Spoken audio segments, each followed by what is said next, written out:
adjusted, and just so they would just, I mean, there would be such a, I don't know.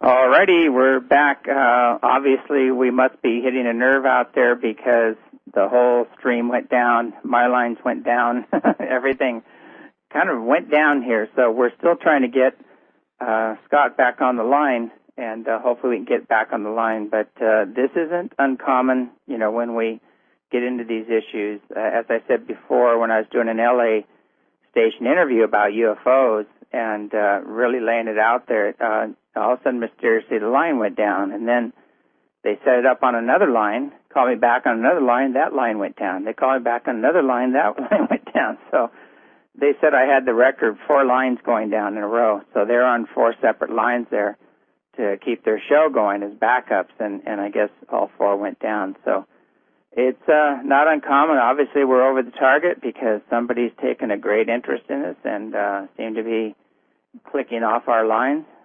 So I'm sure that all of you have the same feeling I do. It just kind of drives me to go further and in getting this information out, getting the truth out. So anyway, that being as it may, we have experienced some just intense chemtrailing up here. I mean, everybody here is just fed up with it, and it's just gotten beyond ridiculous. The snowpack is just layered with aluminum and barium. The bugs are dying, the larva's dying, the fish aren't getting enough to eat, and we watched our crops just greatly diminished. They're seeing the grass is actually about 1/3 of what it should be due to these barium salts and these other things that they're spraying. And if you want to take out a farm, you just spray salt on it basically, and that'll kill all your crops. And that's the old biblical trick. When you wanted to get rid of a group, you went and just seeded their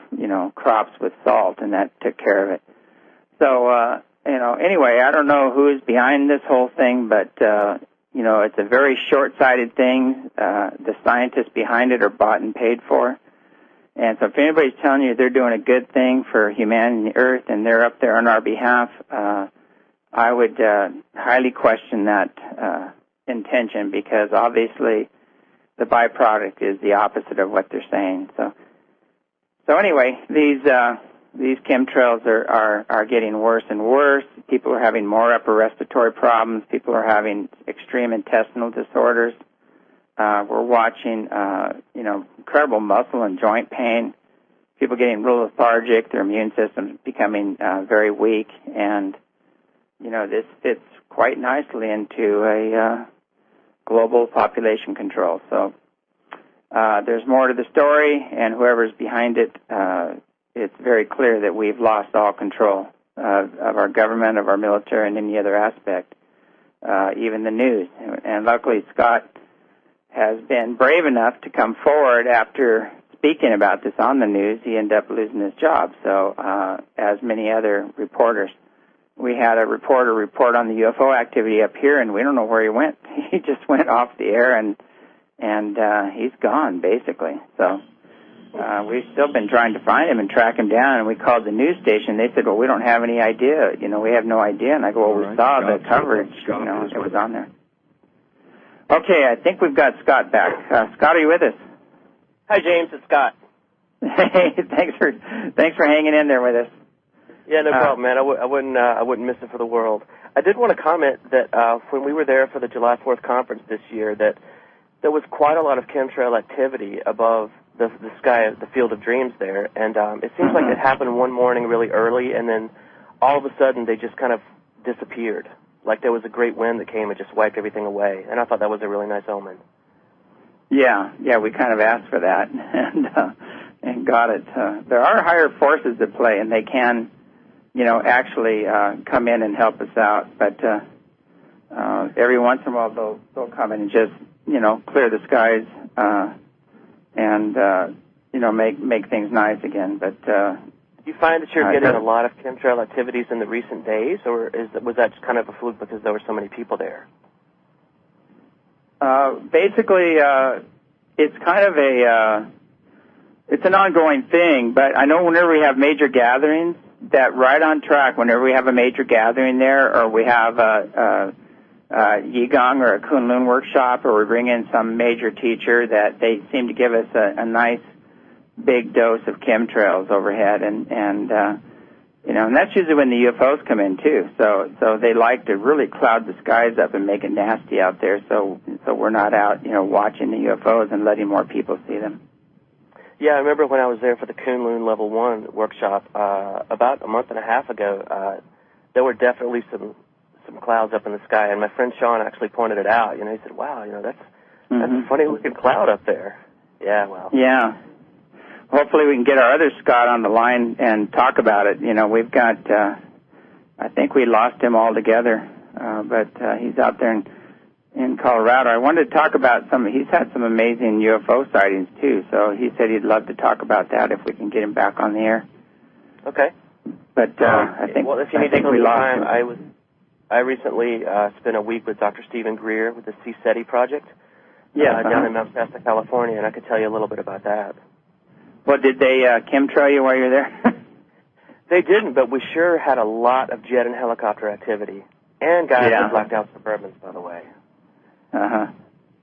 Matter of fact, there were people that even approached us in the parking lot of our hotel and were pretending to be people that had supposedly just driven up there, and there were these two, unassuming women, and they kept asking us all these probing questions about where are you guys and what have you been doing, and oh yeah, we've been just driving around and following our intuition, and I didn't believe it for a second. There were people listening in to us in the coffee shops and things, but there was one afternoon where we got buzzed by a helicopter, and it was really, it couldn't have been more than 1,000 feet.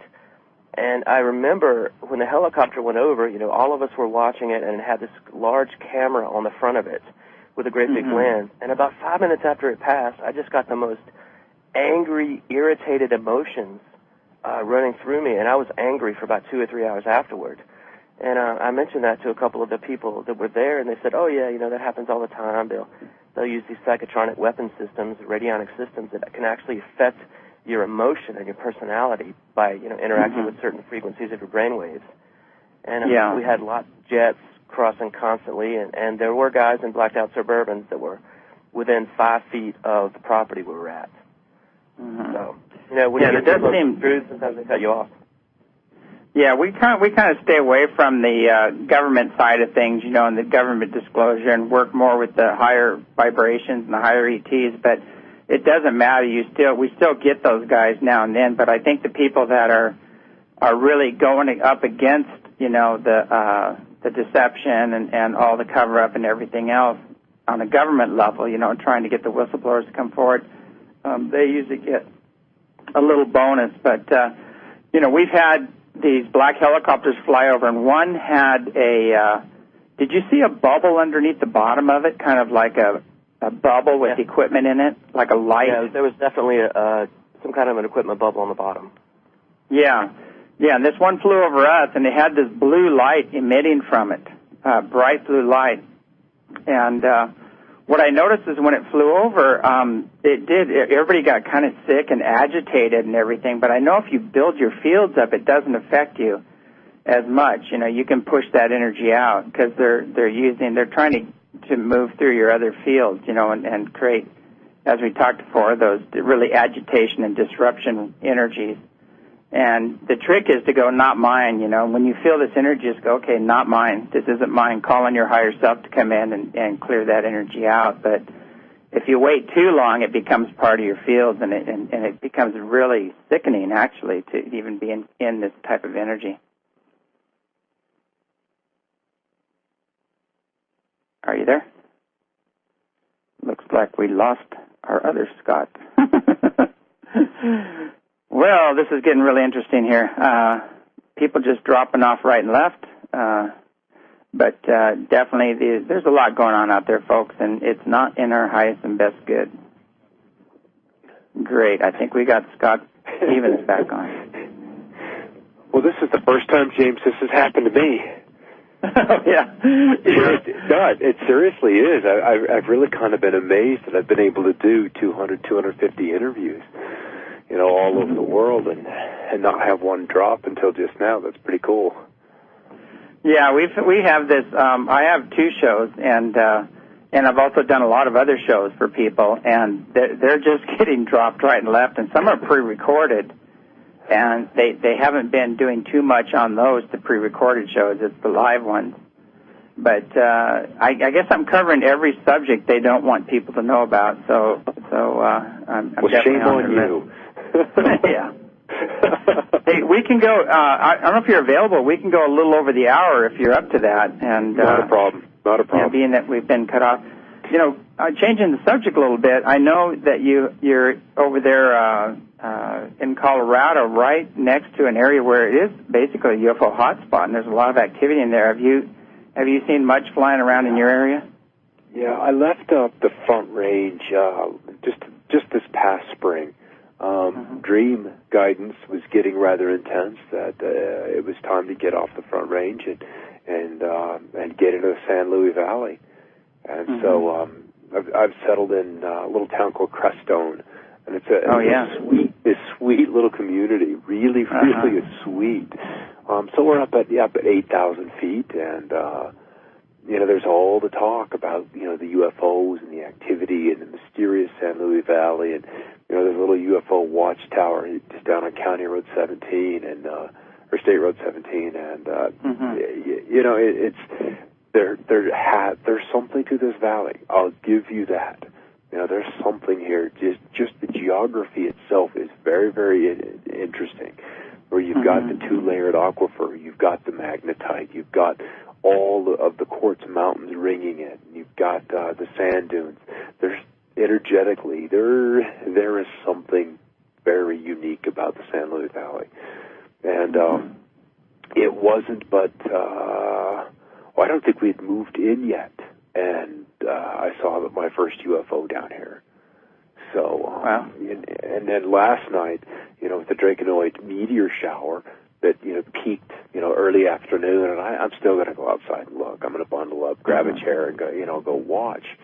And, it wasn't 40 seconds, and there was something in the sky that we're like, that's interesting, So it happens. It happens. There must be portals in and out of this planet, or they've got, cloak stuff in the mountains and old caverns. Who knows?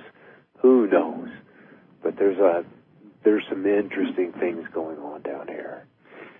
Yeah, I've heard a lot about that area, and I know there's a lot of Buddhist temples and people of various disciplines, you might say, that have moved into that area just because of the energies there, and like it's very similar to our area here. The Native Americans call this the New Eden, and they say this is where people will start over, after the changes. Right. So, I know there are, and that was one of the exciting things, about being here and up at 8,000 feet and a couple of mountain ranges, on either side, protecting you from the ocean, provided it gets antsy and wants to go splashing inland in some great measure, and there has certainly been no shortage of visions shared amongst many, many people that an event like that will happen. So, it was kind of... I've had those visions, and you had those, and recently too. Yeah, I have some friends and I know some younger people that are very tapped in, and they're not into this stuff at all. They're not into any of the prophecies or the visions or anything, and they don't know what to do with it because they're having these visions of extreme earth changes coming and pulse waves hitting the planet and the grids going